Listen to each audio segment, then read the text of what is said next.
मिलत टाइम्स में आपका स्वागत है। मैं हूं आपके साथ मुनव्वर आलम। जालंधर पंजाब के विजयनगर गांव में शिव सैनिकों ने मस्जिद में तोड़फोड़ की।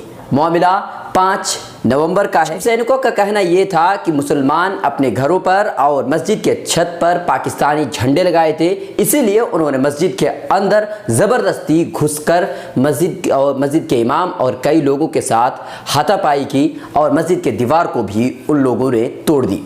जालंधर के जफर आलम से बातचीत करने पर पता ये चला कि मामला ऐसा कुछ नहीं था। मुसलमानों ने पाकिस्तान के झंडे नहीं लगाए थे, बल्कि 12 रबीउल अव्वल यानी कि नबी करीम सल्लल्लाहु अलैहि वसल्लम के विलादत के मौके पर बरेलवी हजरात जो झंडे लगाते हैं, मस्जिद नबवी और चांद तारा वाला झंडा अपने घरों पर और मस्जिद के छत पर वो लोग लगा के रखे थे। लेकिन शिव सैनिकों ने ये कहकर मस्जिद पर हमला कर दिया कि पाकिस्तान के झंडे हैं। मामला इतना तूल पकड़ लिया कि पुलिस को बुलाया गया। पुलिस जब वहां पर आई तो पुलिस कि वो शिव सैनिकों को पकड़े, वहां के इमाम और मस्जिद कमेटी के एक मेंबर को पकड़ कर ले गए।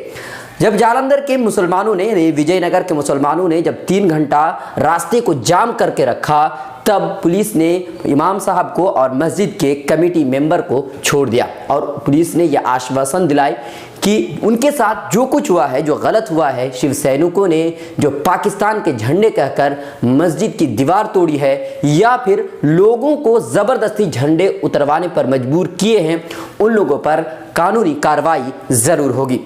मिलत टाइम्स की वीडियोस देखने के लिए यहाँ क्लिक करके सब्सक्राइब करें और हाँ, बेल आइकन जरूर दबाएं। अगर फेसबुक पर देख रहे हैं तो पेज लाइक करें। ताज़ा तरीन खबरों और मज़ामीन के लिए विजिट करें हमारी वेबसाइट www.millettimes.com। हमारी ये वेबसाइट उर्दू, हिंदी, इंग्लिश तीनों लैंग्वेज में मौजूद है।